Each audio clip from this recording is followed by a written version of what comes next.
Retired అయిపోయాక నేను ఇస్త్రీ షాప్ పెట్టుకుందాం అనుకుంటున్నానండి. మీరు విన్నది నిజమే. బట్టలు ఇస్త్రీ చేస్తారు చూడండి అది. చిన్నప్పుడు నేను బాగా చేసేవాడినండి. మా అన్నయ్య టైలరింగ్ చేస్తూ ఉంటే ఇస్త్రీ గట్టిగా చేసేవాడిని. ఎందుకు చెప్తున్నాను అంటే ఈ మధ్య ఒక ఇస్త్రీ షాప్ ఆయన్ని కలిస్తే నాకు సౌండ్ లేదు. నాకంటే ఎక్కువ సంపాదిస్తున్నాడండి ఆయన.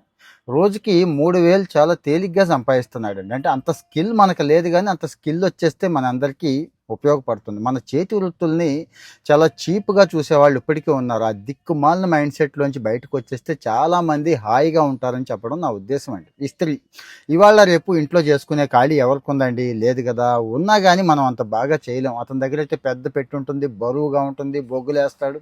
లేకపోతే కరెంట్ పెట్టైనా పర్వాలేదు. మన అపార్ట్మెంట్‌లో వాచ్‌మెన్‌ల దగ్గర నుంచి ఇంటి పక్క వాళ్ళని చూస్తున్నాం గదండీ!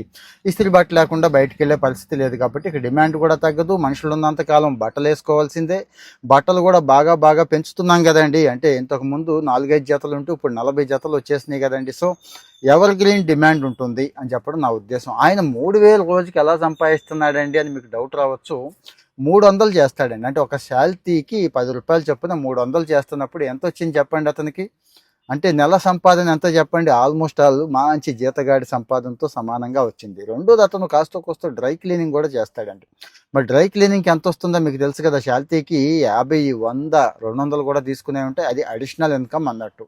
ఇక పెద్ద పెట్టుబడి అంటారా? తక్కువే. మిగిలిన బిజినెస్లతో చూసుకుంటే తక్కువే. రిస్క్ లేదు. అసిస్టెంట్ని పెట్టుకుంటే ఇంకా సూపర్ అన్నట్టు. వ్యాపారానికి వ్యాపారం బాగుంది. అంటే నా ఉద్దేశం మీరు అందరూ ఇస్త్రీ షాపులు పెట్టుకోండి అని చెప్పడం కాదు. కొంతమంది కుల వృత్తి వదిలేసి బయటకు వచ్చేసి పాపం ఏదేదో పిచ్చి పిచ్చి పనులు అక్కడ ఇక్కడ గుమస్తా పనులు ఏ చేసుకుంటున్నారండి.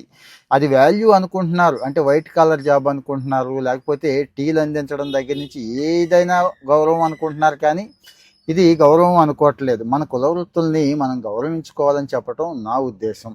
అట్ ది సేమ్ టైం ఇదిగో సంపాదన చూశారు కదా. ఐ మీన్ స్కిల్ అండి. స్కిల్ అంటూ ఉంటే ఒక ఇస్త్రీ ఉంది, ఎలక్ట్రీషియన్ దగ్గర నుంచి, ప్లంబర్ దగ్గర నుంచి, ఇంకా చిన్న చిన్న పనులు, ఈవెన్ బాత్రూమ్ క్లీన్ చేసే వాళ్ళ దగ్గర నుంచి ఎంత బాగా సంపాదిస్తున్నారో చూసారో. సాఫ్ట్వేర్ ఇంజనీర్లు ఎందుకు పనిచేయరు?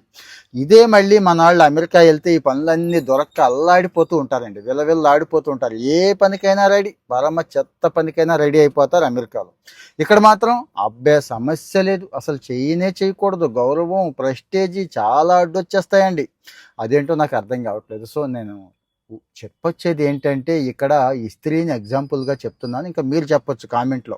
మీకు చాలా విషయాలు తెలుసు. బాగా సంపాదించడానికి ఎక్కడెక్కడ అవకాశాలు ఉన్నాయో పోనీ మీరు చేయకపోయినా పర్లేదు, కామెంట్లో చెప్పండి. గౌరవం పెంచుదామండి. మన కుల వృత్తులకి మనం గౌరవం పెంచుదాం, గౌరవించుకుందాం. ఒక సాఫ్ట్వేర్ వాళ్ళని ఇంకొకరిని గౌరవించాల్సిన పని లేదు. దానికి మించిన గౌరవం వీళ్ళకి